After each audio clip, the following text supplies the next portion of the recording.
بسم الله الرحمن الرحيم. الحمد لله حمدا كثيرا طيبا مباركا فيه كما يحب ربنا ويرضاه، وأشهد أن لا إله إلا الله وحده لا شريك له، وأشهد أن محمدا عبده ورسوله صلى الله عليه وعلى آله وأصحابه ومن تبعهم بإحسان إلى يوم الدين وسلم تسليما كثيرا. أما بعد، أيها الإخوة في الله رحمني ورحمكم الله. Kembali kita melanjutkan kajian kita dalam pembahasan fiqih berpuasa Ramadan sesuai dengan sunnah Nabi alaihi salatu wassalam. Dan insyaallah ta'ala tema kajian kita pada malam ini melanjutkan tentang sunnah-sunnah yang dianjurkan dan dihasung untuk seorang yang berpuasa melakukannya. Ikhwati fillah rahimani wa rahimakumullah, di antara sunnah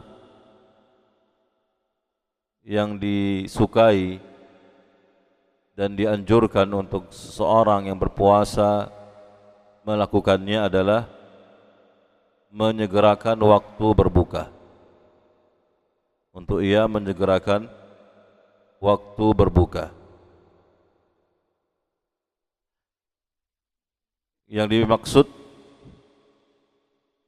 dan dimaukan dengan menyegerakan waktu berbuka adalah bersegera membatalkan puasa dengan makan dan minum apabila matahari telah terbenam. Terbenamnya matahari tersebut bisa diketahui dengan langsung melihat terbenamnya matahari itu, atau membangun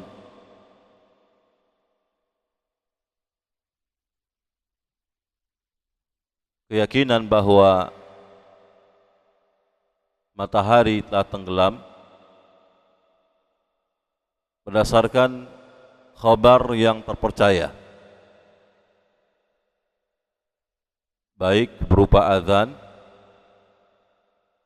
maupun yang selainnya,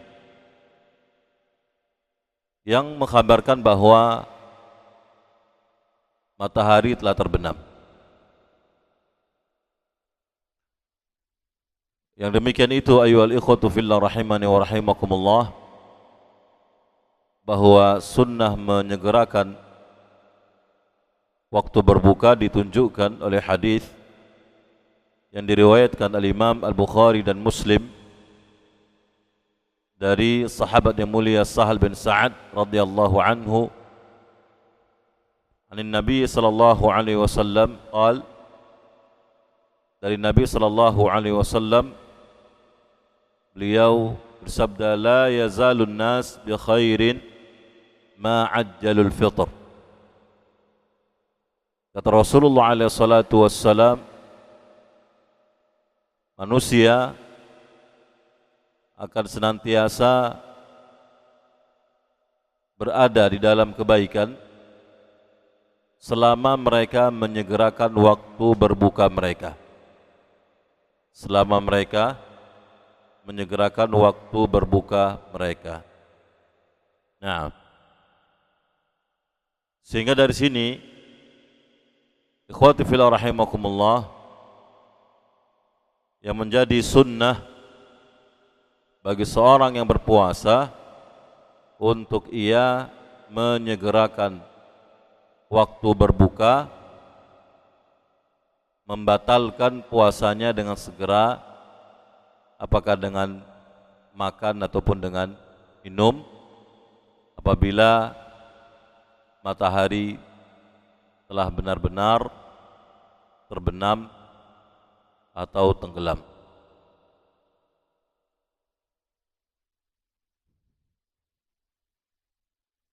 Adapun perbuatan sebahagian para muadzin yang menunda beberapa saat waktu azan setelah tenggelamnya, setelah terbenamnya matahari, yang dia maksudkan dalam rangka untuk berhati-hati atau dalam rangka untuk lebih meyakinkan, maka ini satu perbuatan yang keliru, ya. Ini satu kesalahan. Nah, bahkan ini merupakan perkara yang dilarang, merupakan perkara yang dilarang, ya. Yang menjadi sunnah Nabi alaihi salatu wassalam, sebagaimana yang kita dengarkan di atas tadi, kata Rasulullah alaihi salatu wassalam, la yazalun nas bi khair ma'ajjalul fitr, bahwa manusia akan senantiasa berada di atas kebaikan selama mereka menyegerakan, sehingga semata-mata matahari telah terbenam, maka di saat itulah kita untuk menyegerakan waktu berbuka. Di saat itulah seorang muadzin untuk segera mengumandangkan azannya, ya. Tidak perlu untuk ia kemudian masih menunggu beberapa menit untuk lebih memastikan atau dalam rangka berhati-hati, ya, bahwa matahari benar-benar telah terbenam baru kemudian dia azan. Ini satu kesalahan dan perkara yang terlarang. Demikian pula dari hadis di atas kita dapat mengetahui kebatilan sebahagian orang yang mengakhirkan waktu berbuka, Sebagian mereka dari kalangan orang-orang Syiah Rafidhah. Orang-orang Syiah Rafidhah memiliki keyakinan bahwa kebolehan berpuasa apabila setelah munculnya bintang-bintang di langit. Ya, selama itulah mereka mengakhirkan waktu berbuka. Maka berdasarkan hadis Nabi alaihi salatu wassalam di atas, sangat jelas menunjukkan kebatilan dan kesesatan dari apa yang mereka yakini dan mereka amalkan tersebut. Wallahu musta'an. Naam. Kemudian ikhwati fillah rahimani wa rahimakumullah,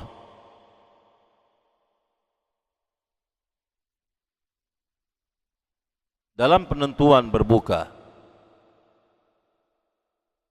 dalam penyegeraan waktu berbuka, apakah yang menjadi patokannya azan atau terbenamnya matahari? Apakah yang menjadi patokannya adalah azan atau terbenamnya matahari? Maka jawabannya, yang menjadi sandaran dan patokannya adalah dengan terbenamnya matahari, bukan azan, bukan azan. Berdasarkan hadis Nabi alaihi salatu wassalam, beliau bersabda, "Idza aqbala al-lailu min hahuna wa adbara an-nahar min hahuna wa gharabat asy-syams faqad aftara as-sha'im." Kata Rasulullah SAW, apabila telah datang malam dari arah ini dan keluar waktu siang dari arah ini dan matahari telah benar-benar terbenam, maka di saat itulah waktu berbuka seorang yang berpuasa.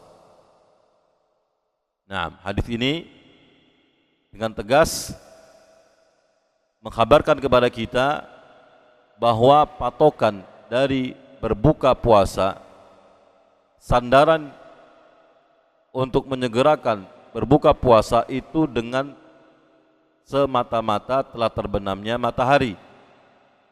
Sehingga apabila kita berada di satu tempat, di sebuah daerah yang kita dapat melihat dengan jelas matahari telah terbenam, maka di saat itulah kita untuk segera berbuka, membatalkan puasa kita, meskipun masjid-masjid yang ada di sekitar kita belum mengumandangkan azan. Meskipun masjid-masjid yang berada di sekitar kita belum mengumandangkan azannya. Nah, karena yang menjadi patokan, yang menjadi sandaran dari waktu berbuka adalah terbenamnya matahari, bukan kumandangan azan. Ya. Tapi kalau kemudian ada seorang muadzin yang waktu azannya senantiasa memperhatikan tenggelamnya matahari, bila kita mengetahui yang demikian itu menjadi kebiasaan sang muadzin, maka tidak mengapa kita menjadikan azannya sebagai sandaran dan patokan bagi kita untuk berbuka puasa. Ini kapan? Kalau muadzinnya memang azan untuk sholat maghrib itu memang langsung melihat matahari telah tenggelam, tidak berdasarkan jadwal waktu azan. Nah, karena yang menjadi patokan apa? Adalah tenggelamnya matahari, bukan kumandang azan.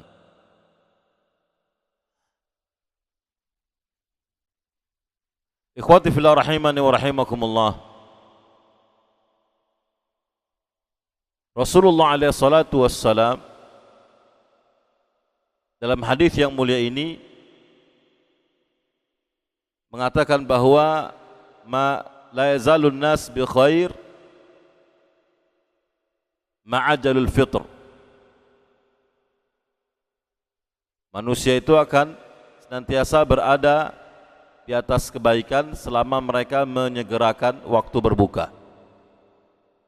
Manusia yang dimaksud dalam hadis ini adalah orang-orang yang berpuasa. Adalah orang-orang yang berpuasa. Sehingga makna hadis adalah orang-orang yang berpuasa itu senantiasa akan berada di atas kebaikan selama mereka menyegerakan waktu berbuka mereka. Seperti yang dijelaskan tadi, yang dimaksud dengan manusia di sini siapa? Orang-orang muslimin, kaum muslimin yang berpuasa. Maka ini mengeluarkan orang-orang kafir yang berpuasa. Ya, orang-orang kafir yang berpuasa tidak ada kebaikan bagi mereka, meskipun mereka menyegerakan waktu berbuka mereka. Ya, namun disebabkan karena kekufuran yang ada pada mereka, itu sama sekali tidaklah kemudian mendatangkan kebaikan bagi orang tersebut, meskipun ia menyegerakan waktu berbukanya. Karena yang dimaksud Nabi SAW dengan an-nas dalam hadis yang mulia ini adalah siapa? Adalah kaum muslimin yang berpuasa. Senantiasa kaum muslimin yang berpuasa akan berada di atas kebaikan, kata Rasulullah SAW, selama mereka menyegerakan waktu berbuka. Mengapa Rasulullah SAW mengatakan demikian? Ya. Jawabannya, ikhwati fillah rahimani wa rahimakumullah, karena menyegerakan waktu berbuka itu maknanya adalah bersegera kepada sesuatu yang dihalalkan oleh Allah Subhanahu wa taala yang sebelumnya dilarang oleh Allah Azza wa Jalla. Ya, waktu berbuka kita makan dan minum. Setelah tiba waktu berbuka, ya, kita makan dan minum. Ini sesuatu yang dihalalkan, sesuatu yang telah dihalalkan oleh Allah Subhanahu wa taala yang sebelumnya apa? Yang sebelumnya dilarang oleh Allah Subhanahu wa taala. Berarti ini sebuah kenikmatan dari Allah Azza wa Jalla. Ya, ketika kita menyambut perkara tersebut, menyambut perkara yang dihalalkan oleh Allah yang sebelumnya diharamkan oleh Allah atau dilarang oleh Allah Azza wa Jalla untuk dilakukan seperti makan dan minum, ya, ini sungguhnya merupakan kenikmatan dan keutamaan yang besar dari Allah Subhanahu wa taala. Dan bersegera menyambut keutamaan Allah, bersegera menyambut nikmat Allah Subhanahu wa taala, ini adalah sebuah apa? Perkara yang terpuji. Perkara yang terpuji. Oleh karena itulah Nabi alaihi salatu wasallam mengatakan apa? Manusia itu akan senantiasa berada di atas kebaikan selama mereka menyegerakan waktu berbuka mereka. Dan demikian pula ikhwati fillah rahimakumullah, menyegerakan waktu berbuka terdapat padanya penyelisihan terhadap orang-orang Yahudi dan orang-orang Nasara. Ya, orang-orang Yahudi dan orang-orang Nasara bila mereka berpuasa, maka mereka akan mengakhirkan waktu berbuka mereka. Sehingga Rasulullah SAW dalam rangka untuk menyelisihi kebiasaan orang-orang Nasrani ataupun orang-orang Yahudi, Rasulullah SAW membimbingkan kita untuk apa? Menyegerakan waktu berbuka. Nah,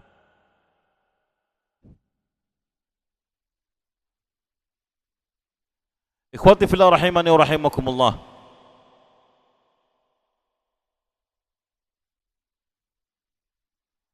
telah kita dengarkan di atas tadi bahwa yang menjadi patokan dan sandaran dalam berbuka puasa adalah tenggelamnya matahari. Dalam perkara ini para ulama menyebutkan 5 rincian. Para ulama menyebutkan atau terdapat padanya 5 rincian. Yang pertama, seorang mengetahui bahwa matahari belum tenggelam. Ya. Matahari apa? Belum tenggelam. Maka dalam kondisi seperti ini tidak boleh seorang untuk berbuka. Ya.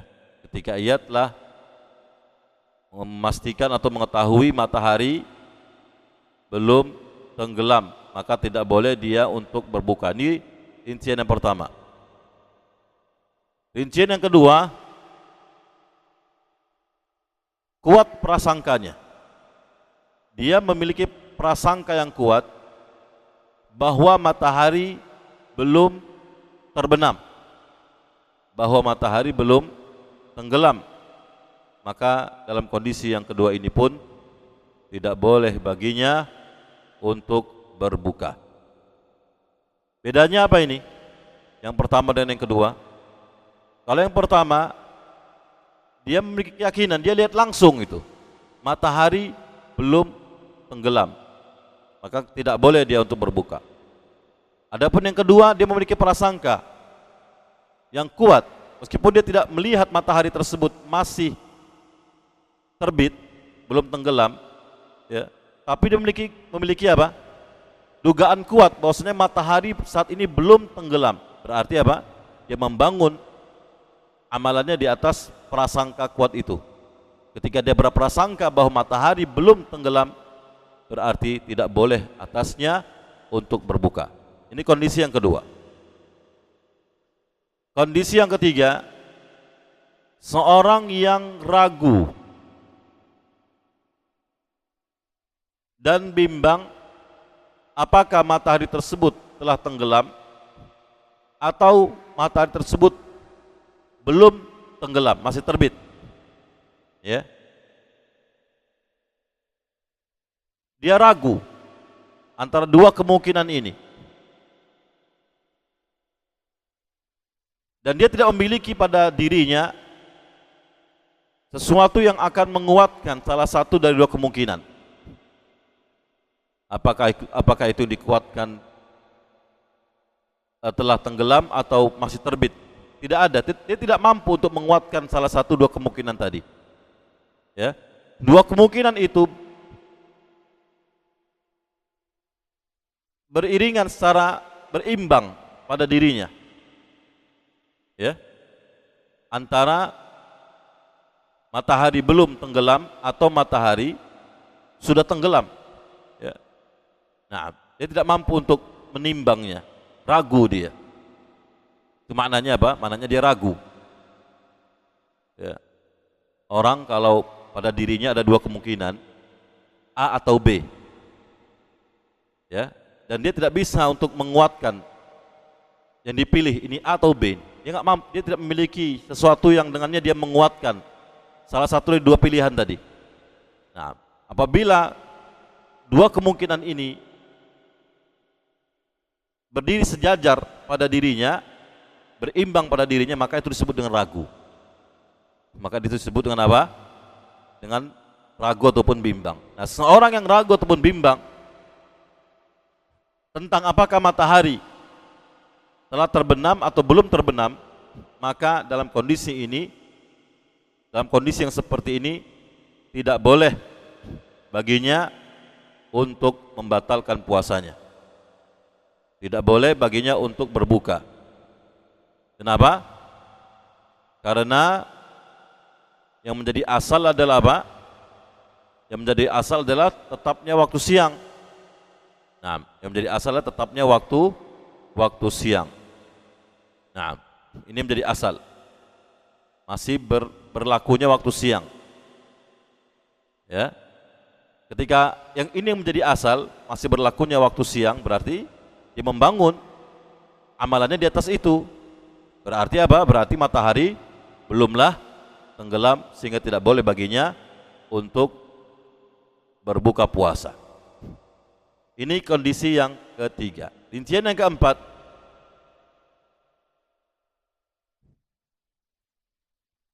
ia memiliki prasangka yang kuat. Ya, keadaan kondisi yang keempat, rincian yang keempat, dia memiliki apa? Memiliki dugaan yang kuat bahwa matahari telah terbenam. Ya, matahari telah terbenam. Nah, dalam kondisi seperti ini diperbolehkan baginya untuk berbuka puasa. Boleh baginya untuk apa? Membatalkan puasanya. Nah,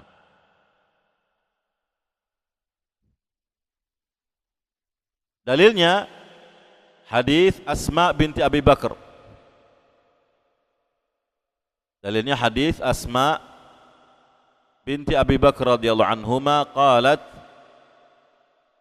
aftarna fi yaumin ghaimin ala ahdi Nabi sallallahu alaihi wasallam thumma tala'ati syams. Disebutkan dalam hadis Asma bintu Abi Bakar, dia mengatakan bahwa kami pernah berbuka puasa di masa Nabi alaihi salatu wasallam ketika cuaca mendung. Ya, ketika cuaca mendung kami sudah berbuka. Setelah kami berbuka, tiba-tiba matahari muncul. Tiba-tiba matahari terbit dan muncul. Tapi ini sudah berbuka. Ya, berarti ini menunjukkan apa yang dilakukan oleh sahabat ini. Ya, dari berbuka bahwa berbukanya itu dia bangun berdasarkan apa? Dugaan kuat. Dugaan kuat bahwa matahari telah terbenam, bukan di atas keyakinan. Karena kalau itu dibangun di atas keyakinan, tentu matahari tidak akan muncul. Tapi ketika matahari muncul setelah mereka berbuka dalam kondisi cuaca mendung, berarti mereka berbuka puasa ketika itu, ya, dibangun di atas apa? Dibangun di atas dugaan dan prasangka yang kuat. Nah, sehingga kesimpulannya pada rincian yang keempat ini, apabila kita memiliki prasangka yang kuat bahwa matahari telah terbenam, ya diperbolehkan kita untuk berbuka dan menyegerakan waktu berbuka tersebut. Keadaan yang kelima yang terakhir, kita meyakini bahwa matahari telah terbenam. Ya, kita meyakini bahwa matahari telah terbenam itu dengan kita melihat langsung. Dengan kita melihat langsung matahari telah terbenam, atau kita mendapatkan kabar bahwa matahari telah terbenam dari orang yang terpercaya. Dari orang yang terpercaya beritanya, maka kita boleh untuk membatalkan puasa dan berbuka dengan segera. Nah, ini 5 rincian ikhwati fillah rahimani wa rahimakumullah yang disebutkan para ulama, ya, dalam hal penentuan berbuka puasa. Selanjutnya,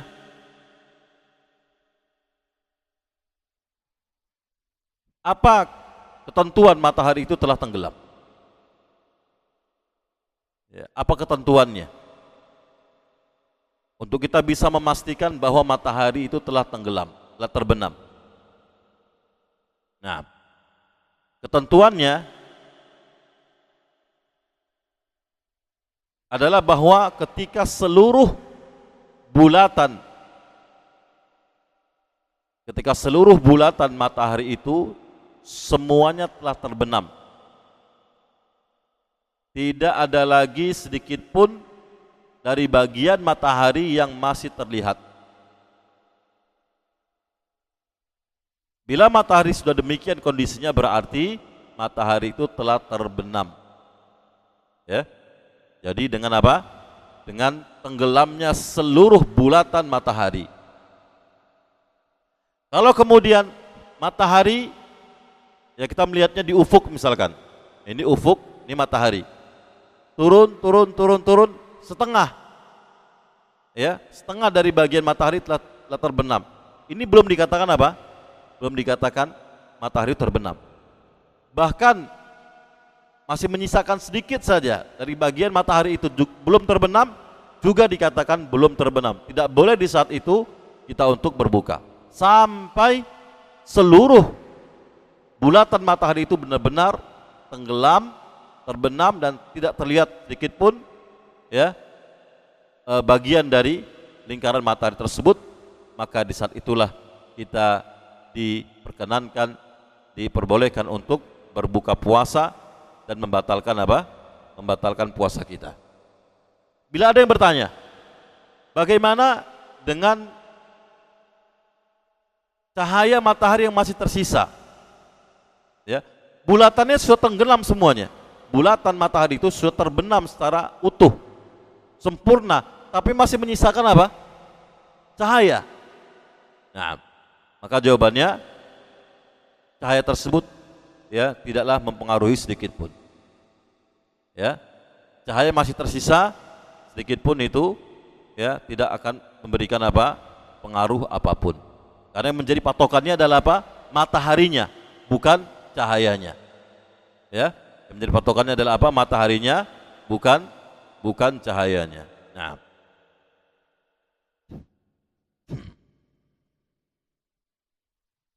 demikian pula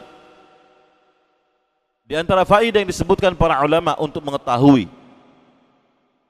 bahwa matahari telah terbenam adalah dengan melihat malam. Ya, melihat malam. Malam, waktu malam itu ikhwati fillah rahimani wa rahimakumullah, itu datang dari arah timur. Ya. Ini barat, ini timur, ini selatan, ini utara. Ya. Matahari yang tenggelam, terbenam, ya, dari arah barat. Apabila kita tidak bisa melihatnya, kita bisa menentukan matahari itu benar-benar telah tenggelam dengan datangnya waktu malam. Maka perhatikanlah, ya, dari arah timur. Nah, malam itu datang dari arah timur. Apabila selatan dan utara gelapnya malam sudah berimbang, sudah merata, maka itu sudah pasti matahari apa? Sudah terbenam. Pahami? Ini cara yang mudah, ya, untuk mengetahui matahari telah apa? Telah terbenam. Dengan apa? Dengan melihat masuknya waktu malam. Nah,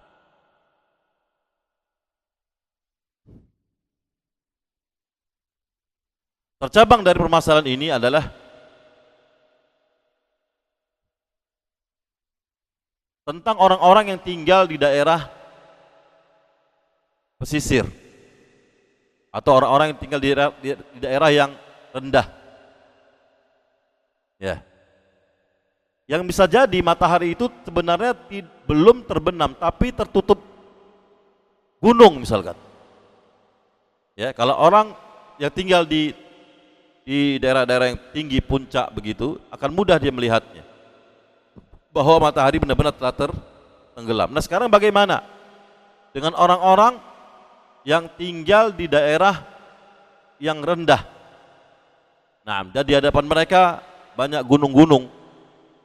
Dari arah tenggelamnya matahari itu banyak gunung-gunung. Nah, ya. Maka bagaimana cara mereka untuk memastikan bahwa matahari ketika itu sudah terbenam? Karena apa? Karena ada kemungkinan bahwa matahari itu masih terbit, hanya saja terhalangi, tertutupi oleh apa? Oleh gunung-gunung tersebut. Ya, maka bagaimana cara mereka untuk mengetahui bahwa matahari ketika itu benar-benar telah tenggelam dalam keadaan sungguhnya matahari itu dihalangi oleh gunung yang besar misalkan. Ya. Maka kata para ulama, gunung itu ibaratnya seperti dinding yang menghalangi penglihatan kita dari matahari. Maka caranya, ya, untuk mengetahui bahwa matahari telah terbenam dalam kondisi yang demikian adalah kita menggunakan prasangka kuat kita. Ya. Ketika kita lihat matahari telah turun, kemudian terhalangi oleh gunung tersebut, nah di sini kita menggunakan prasangka kuat. Kita tunggu, ya, pada menit tertentu, ya, kita bangun dugaan kuat kita bahwa saat ini matahari sudah tenggelam ini biasanya, ya. Nah, maka kita membangun waktu berbuka kita dengan apa? Dengan prasangka kuat tersebut. Nah, masalah berikutnya,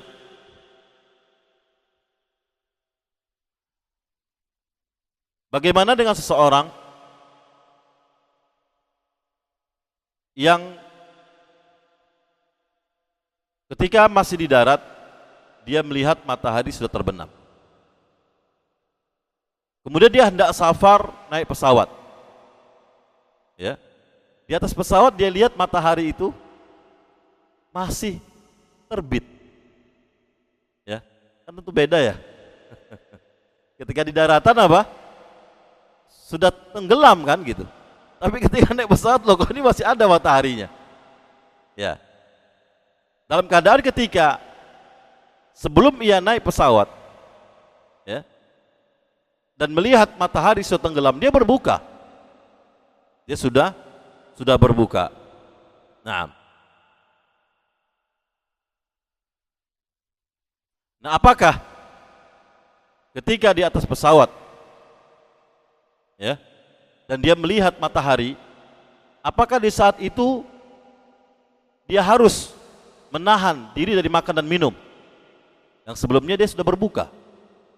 Apakah dia masih melanjutkan puasanya ketika dia melihat apa? Matahari di atas pesawat tersebut? Maka jawabannya, ikhwati fillah rahimakumullah, dalam perkara ini para ulama menjelaskan dia lanjutkan berbuka puasanya. Ya.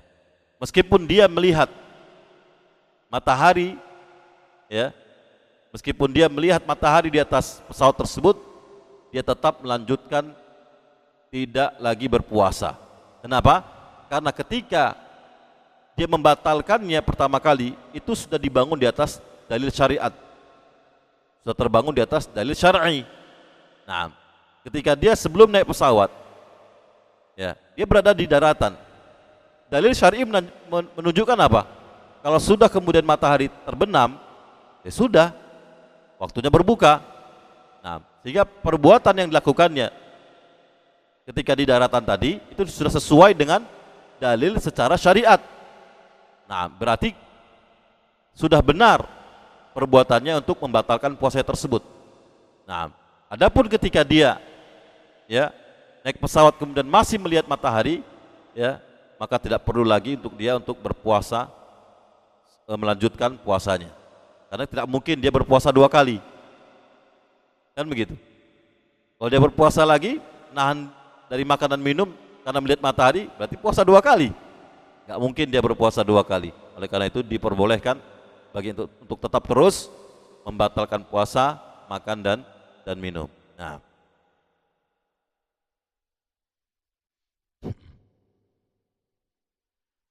ikhwati fillah rahimani wa rahimakumullah, Rasulullah SAW dalam hadis tadi menjelaskan bahwa manusia akan senantiasa berada di atas kebaikan selama mereka menyegerakan waktu berbuka. Ya, selama mereka menyegerakan waktu berbuka. Berarti dari sini menunjukkan kepada kita, bila kalau kemudian waktu berbuka tersebut diakhirkan, maka manusia akan mendapatkan keburukan. Manusia akan mendapatkan apa? Kejelekan dan keburukan. Nah, karena Rasulullah SAW menjelaskan bahwa kalau mereka menyegerakan, mereka akan mendapatkan kebaikan. Berarti kalau diakhirkan, mendapatkan apa? Lawanan dari kebaikan tersebut, justru akan mendapatkan kejelekan. Apa yang dimaksud dengan kebaikan di sini? Ya, dijelaskan para ulama, yang dimaksud dengan kebaikan di sini adalah dia akan mendapatkan ketenangan hati, ya, hatinya akan bercahaya, dia akan mendapatkan ketenangan jiwa, kedamaian dalam sanubarinya. Ini dimaksud dengan apa? Kebaikan. Bukan yang dimaksud dengan kebaikan di sini adalah dia mendapatkan perkara-perkara duniawi, dia mendapatkan materi-materi duniawi, tidak. Tapi dimaksudkan di sini adalah kebaikan hatinya. Orang yang menyegerakan waktu berbukanya karena matahari telah terbenam, ya, maka dia akan mendapatkan apa? Kebaikan berupa dia mendapatkan hati, merasakan hati yang baik, ketenangan, kedamaian, ya, bahkan kesucian jiwa dia akan merasakannya. Nah, kemudian ikhwati fillah rahimakumullah,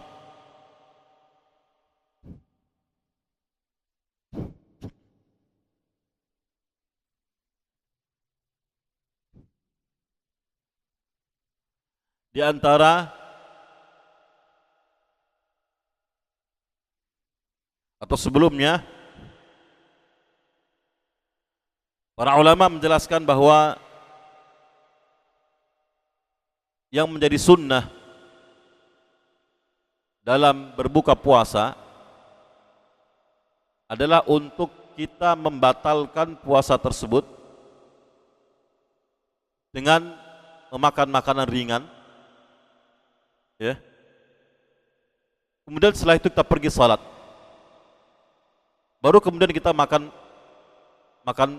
yang berat.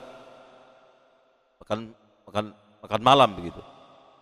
Nah, ini menjadi sunnah.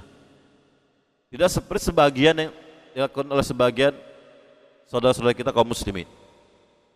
Ketika sudah waktu berbuka, maka mereka menjadikan waktu berbuka itu adalah waktu makan malam. Ya. Menyantap semua hidangan-hidangan takjil, ditambah lagi makan nasi, makan berat. Nah, yang menjadikan mereka untuk tertinggal untuk menghadiri sholat maghrib berjamaah. Ya, yang menjadikan mereka apa? Meninggalkan kewajiban sholat berjamaah dari sholat maghrib. Ya, bahkan tidak jarang di antara mereka mengakhirkan waktu sholat maghrib tersebut hanya gara-gara apa? Gara-gara makan berbuka saja. Nah, ya. Tidak demikian. Yang disyariatkan, yang menjadi sunnah Nabi SAW ketika kita berbuka adalah kita membatalkannya saja dengan makan dan minuman yang ringan. Ya, contoh di hadapan kita makan kurma 1-2 biji, kemudian takjil kue-kue 1 biji, kemudian minum, ya, minum air, sudah setelah itu tinggalkan, bergegas untuk menghadiri salat maghrib bersama berjamaah. Ya, setelah pulang baru kita makan malam, baru kita makan besarnya, makan nasi dan semisalnya. Ya, ini yang disyariatkan. Ini yang menjadi tuntunan Nabi kita alaihi salatu wassalam. Demikianlah beliau sallallahu alaihi wasallam dalam berbuka puasa. Beliau hanya mencukupkan ketika berbuka itu untuk membatalkan puasanya saja, bukan untuk makan malam di situ. Untuk membatalkan puasanya saja dengan makan dan minum secukupnya, sedikit saja. Beberapa biji buah kurma, tambah minum air putih, setelah. Kemudian beliau setelah itu apa? Bergegas untuk melaksanakan sholat maghrib secara berjamaah. Nah, kemudian ikhwati fillah rahimani wa rahimakumullah, di antara sunnah dari berbuka puasa adalah untuk kita berbuka puasa dengan rutab, dengan kurma rutab. Nah,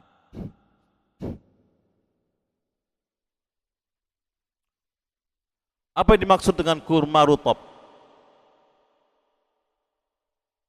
Ya, rutab ini bukan jenis kurma ya. Nah, rutab itu bukan jenis kurma, karena kurma itu banyak jenisnya. Ada sukari, ada ajwa, ada macam-macam dan banyak tuh jumlah nama-namanya. Ya.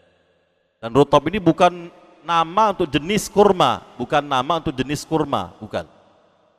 Jadi jangan salah paham. Ya. Menganggap bahwasanya rutab ini nama dari jenis kurma. Bukan itu dimaksud. Rutab adalah kurma yang masih basah. Kurma yang masih lembek. Yang masih basah, yang baru dipetik, yang baru matang di pohonnya. Ya, kalau dia baru matang, dia biasanya masih basah, masih lembek, lunak begitu, lembut. Ya, nah itu disebut dengan rutab. Kurma yang seperti inilah yang kita disunnahkan untuk berbuka dengannya. Ya, nah kalau kurma tersebut sudah mulai mengering, maka kurma itu disebut dengan tamr. Disebut dengan apa? Tamr. Tamr itu berarti apa maknanya? Kurma yang kering. Kurma yang kering. Ya. Nah,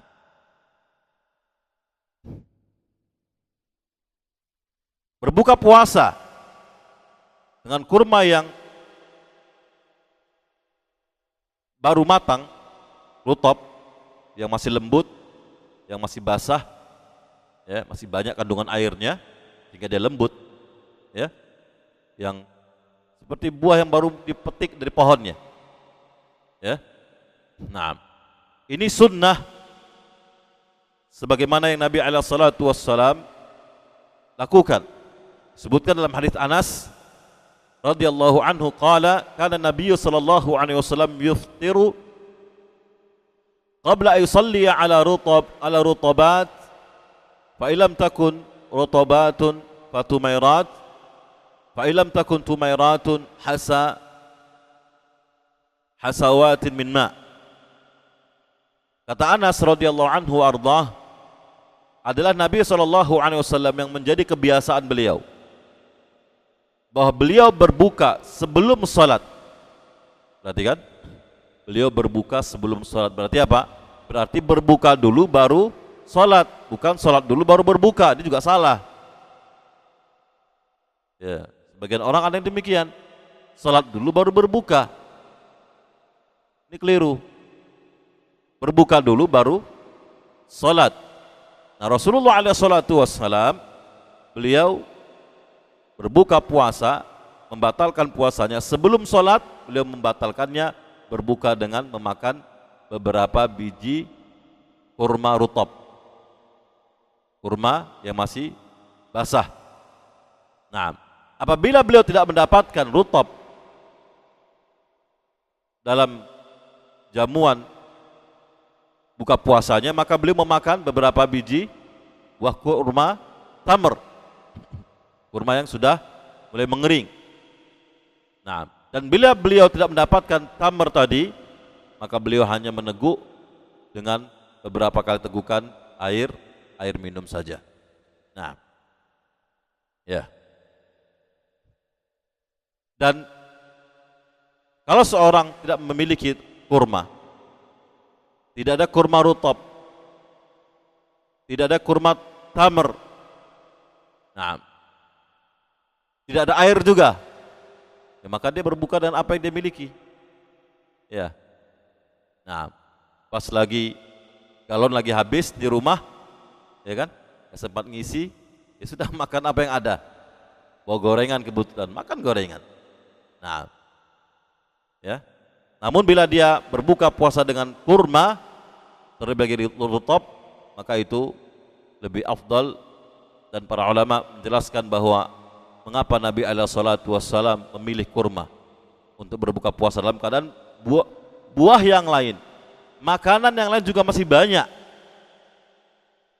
di zaman Nabi alaihi salatu wassalam, tapi mengapa beliau sallallahu alaihi wasallam memilih kurma?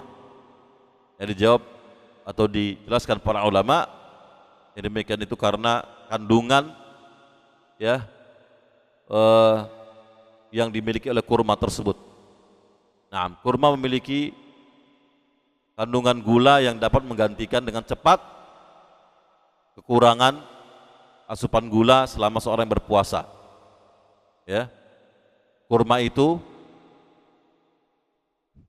nah, ya kurma itu selain dia sebagai buah, dia juga sebagai makanan pokok. Dia memiliki fungsi ganda. Ya. Fungsi ganda. Kurma itu selain dia buah, dia juga seperti makanan pokok primer. Nah, kalau kita kan beda. Makanan primer kita, makanan pokok kita beras. Ya kan? Kalau buah kita ya selain beras, buah pisang, buah apel, ya. Kalau kurma tidak, dia mengumpulkan dua perkara ini. Dia sekaligus buah dan dia sekaligus sebagai apa? Makanan pokok ataupun primer tadi. Dan selainnya dari keutamaan-keutamaan yang dimiliki kurma. Ya. Oleh karena itulah mengapa Nabi alaihi salatu wassalam berbuka puasa beliau lebih memilih dengan apa? Dengan memakan kurma. Kemudian di antara sunnah dari sunnah berpuasa adalah untuk seorang berdoa. Untuk berdoa, ya,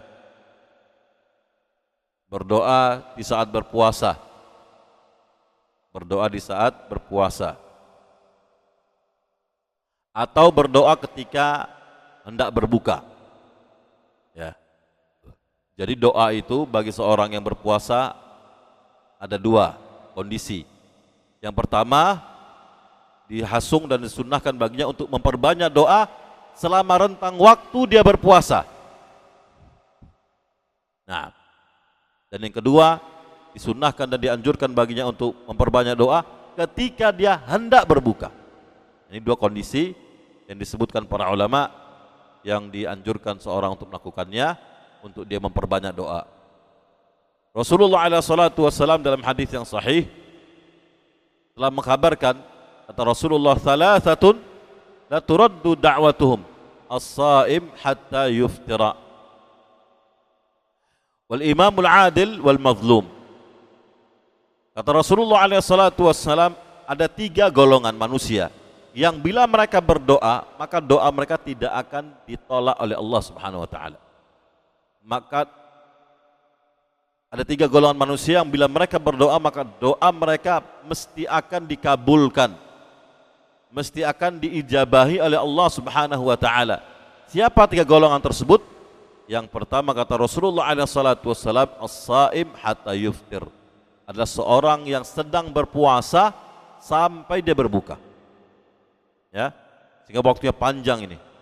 Ini kesempatan besar ya bagi orang-orang yang berpuasa untuk mendapatkan pengabulan doa dari Allah Azza wa Jal. Kondisi dia berpuasa itu merupakan kondisi yang sangat-sangat memungkinkan Allah Subhanahu wa taala akan mengabulkan permintaannya dan tidak menolak doanya. Ya. Sehingga ini merupakan kesempatan emas.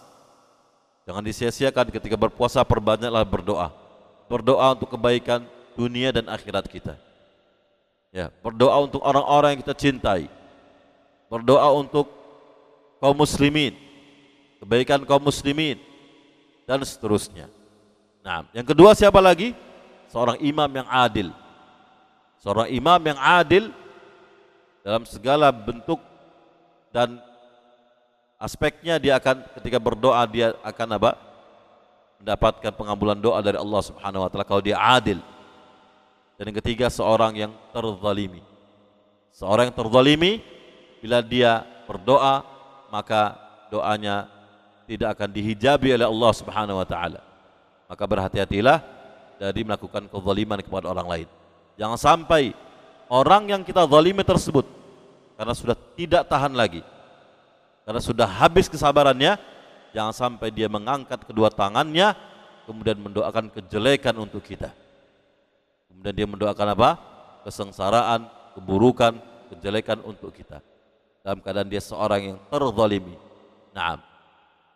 Bahwa doa seorang yang terzalimi itu, kata Rasulullah, tidak akan ditolak oleh Allah Subhanahu wa taala. Nah. Kemudian yang menjadi sunnah dari berpuasa adalah memperbanyak bersedekah. Memperbanyak bersedekah, membaca Al-Quran, memberi makan orang yang berpuasa, memberi bukaan orang yang berpuasa, ya, dan amal soleh yang lainnya. Nah, sebagai bentuk-bentuk kedermawanan, ini sangat dianjurkan dilakukan bagi orang yang berpuasa di saat dia berpuasa. Nah,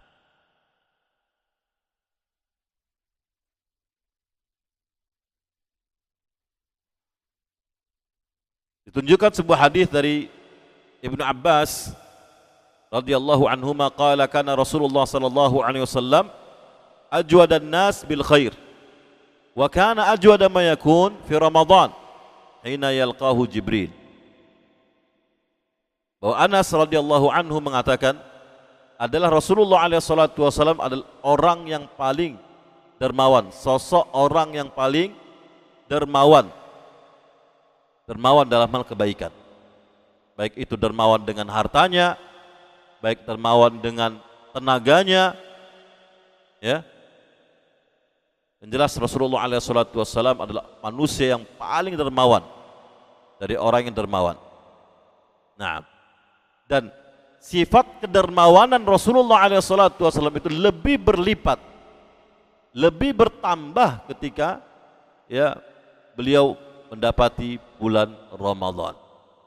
Nah, sehingga ini merupakan sunnah bagi orang yang berpuasa untuk dia melipat gandakan kedermawanannya dengan hartanya, dengan tenaganya, dan dengan segala kebaikan yang dimiliki. Ya, dalam rangka mencontoh Rasulullah alaihi salatu wassalam. Demikian pula di antara sunnah seorang yang berpuasa adalah untuk bersungguh-sungguh menghidupkan malam hari dengan salatul lail, dengan qiyamul lail. Ya, salat tarawih. Ya, bersungguh-sungguh untuk menghidupkannya. Terkhusus 10 hari terakhir di bulan apa? Di bulan Ramadan.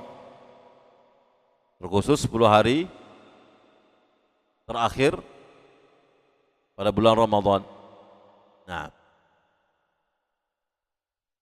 kemudian di antara sunnah dalam berpuasa adalah melakukan umrah. Ya, sunnah dalam berpuasa Ramadan adalah apa? Melakukan umrah. Berumrah di bulan Ramadan itu sunnah yang sangat dianjurkan dan dihasung seorang untuk melakukannya. Ya, makanya harganya pun lebih meningkat. Ya. Nah, ya, biaya umrah di bulan Ramadan berbeda dengan biaya umrah di bulan-bulan yang lainnya. Ya, karena keutamaannya, orang berlomba-lomba kan begitu. Nah, karena keutamaannya, apa keutamaannya? Luar biasa besarnya. Kata Rasulullah SAW, umratun fi Ramadana ta'dilu hajjah. Kata Rasulullah SAW, umrah, melaksanakan manasik umrah di bulan Ramadan, maka pahalanya itu sama seperti pahala berhaji. Ya. Kalau dari jadi samakan pahalanya, bukan jenis amalannya. Ya, adapun jenis amalannya tentu tidak bisa disamakan. Ya, haji memiliki keutamaan yang begitu besar daripada umrah. Nah, baik. Ikhwati fillah rahimani wa rahimakumullah. Dengan demikian alhamdulillah kita telah menyelesaikan semua pembahasan yang terkait dengan sunnah-sunnah yang dihasung dan dianjurkan untuk dilakukan seorang yang berpuasa Ramadan.